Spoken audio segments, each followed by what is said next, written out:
Ẹ káàbọ̀ sí ilé-iṣẹ́ wa o.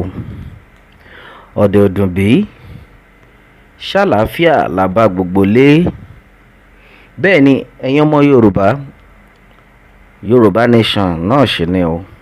Bí wọ́n fẹ́ bí wọ́n kọ̀, Yorùbá nation nìkan ni ọ̀nà àbáyọ.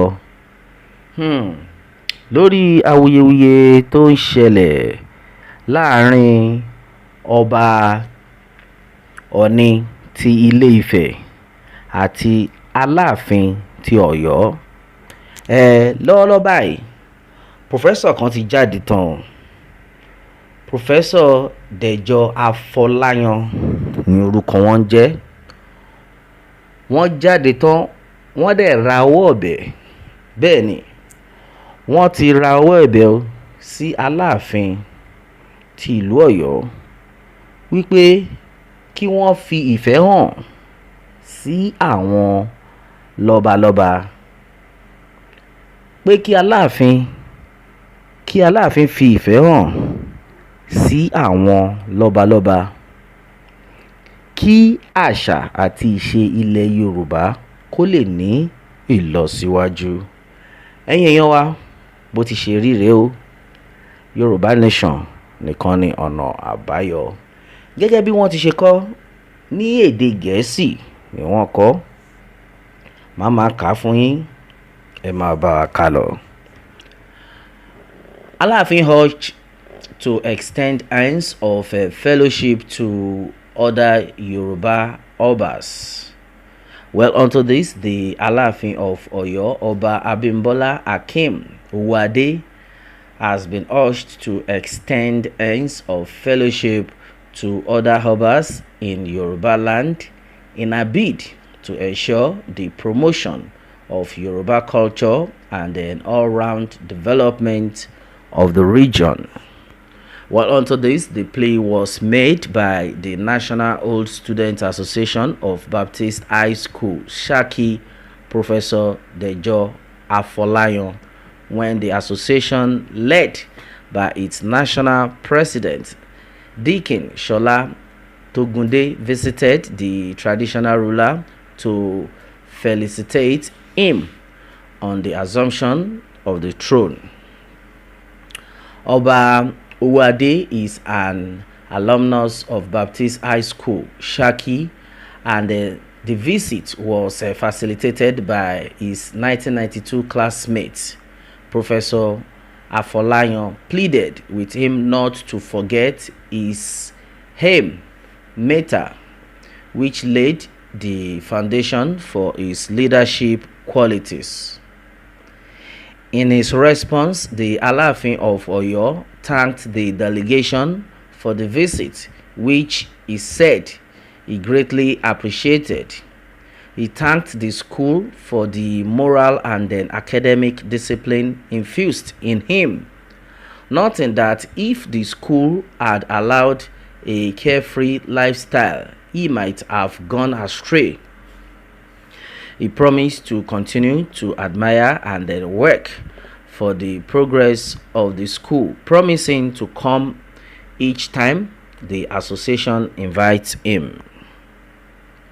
One of the alumni member and ordained pastor at Gloria Baptist Church, Shaki, Reverend Shijuade Okonade, prayed for Kabiyesi, calling on God to endow him with power from above. The high point of the visit was the presentation of gifts, which included a royal staff and a large high-end fan to Kabiyesi.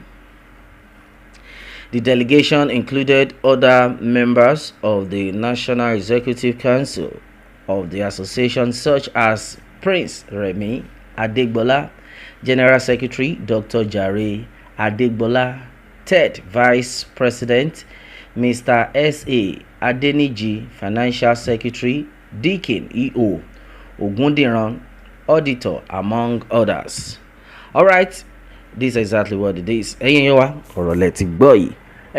Bẹ́ẹ̀ ni Professor Dejo Afolayan ti jáde tán, wọ́n dẹ̀ ti sọ pé kí Aláàfin kí wọ́n ṣe dáadáa sí àwọn ọba ilẹ̀ Yorùbá kó lè gbé àṣà àti ìṣe ilẹ̀ Yorùbá lárugẹ, kí àṣà àti ìṣe ilẹ̀ Yorùbá kó lè dán mọ́rán, kí ọjọ́ ọ̀la àwọn ọmọ Yorùbá kó lè wà ní wàràǹsẹ̀sẹ̀. Bẹ́ẹ̀ ni ní báyìí gbogbo wa náà láti gbọ́ awuyewuye tó ṣẹlẹ̀ láàrin Aláàfin àti Ọọ̀ni. Ọ̀pọ̀lọpọ̀ àwọn ènìyàn ni wọ́n ti jáde tán lórí ọ̀rọ̀ yìí tán dẹ̀ ti rawọ́ ẹ̀bẹ̀ sí Aláàfin àti Ọọ̀ni pé kí wọ́n ṣe jẹ́jẹ́ ìfẹ́ ni ká jọ máa bára wa lò. Aláàfin gan alára wọn náà ti jáde, wọ́n jáde lẹ́yìn tí gbogbo ọ̀rọ̀ yìí ṣẹlẹ̀. Aláàfin jáde pé gbogbo àwọn tí wọ́n jáde tán sọ àwọn nǹkan báyìí pé wọ́n fẹ́ máa dájà lẹ̀ ni o láàrin àwọn àti Ọọ̀ni ti Ilé Ifẹ̀, pé kò jọ pé àjọṣe tó dánmọ́rán ló wà láàrin àwọn àti Ọọ̀ni ti Ilé Ifẹ̀, pé kò wá yẹ káwọn èèyàn máa jáde kí wọ́n máa sọ nǹkan tí kò yẹ kí wọ́n sọ lẹ́yìn tí Aláàfin jókòó tó gbọ́wọ́ lọ́wọ́ Ọọ̀ni ti Ilé Ifẹ̀ ní àpéjọpọ̀ tó ṣẹlẹ̀ ní ìlú Ìbàdàn. Gbogbo náà la gbọ́ sí ọ̀rọ̀ yìí. Àwọn kan dẹ̀ jáde tán pé Aláàfin nǹkan tẹ́ sọ yìí pé ó yàtọ̀ sí nǹkan tí àwa ọmọ Yorùbá ń sọ o. Èwo ni wípé àjọṣepọ̀ tó dánmọ́rán wà láàrin yín.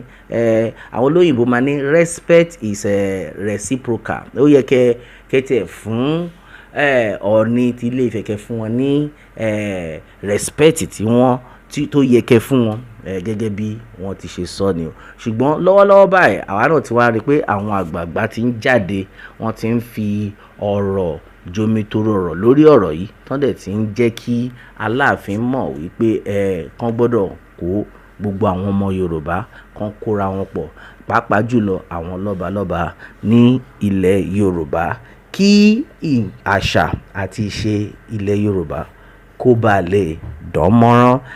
Yorùbá nation náà ni ọ̀nà àbáyọ ẹ̀yin èèyàn wa. Gẹ́gẹ́ bí wọ́n ti ṣe sọ, àní kí a ṣáà máa gbàdúrà kí Ọlọ́run kó lè ṣàánú gbogbo wa. Nǹkan tí gbogbo wa náà ń lépa gẹ́gẹ́ bí Aláàfin ti sọ ni wípé kí àlàáfíà lè jọba ní ilẹ̀ Yorùbá. Òun ni kí gbogbo wa máa lépa. Bẹ́ẹ̀ ni òun náà ni à ń lépa, pàápàá jùlọ kí a lè gba orílẹ̀-èdè Yorùbá. Bẹ́ẹ̀ ni o, àní rí jù báyìí lọ lórí ilé. A ó máa bẹ ọ̀bẹ níbẹ̀ṣu, àtẹ́lẹsẹ̀ abẹ̀nàwó. Ẹni tó bá ní a máa bọ̀ òun là ní dé bá. Kí Ọlọ́run kó bùkún fún orílẹ̀-èdè Yorùbá. Ó dàbọ̀.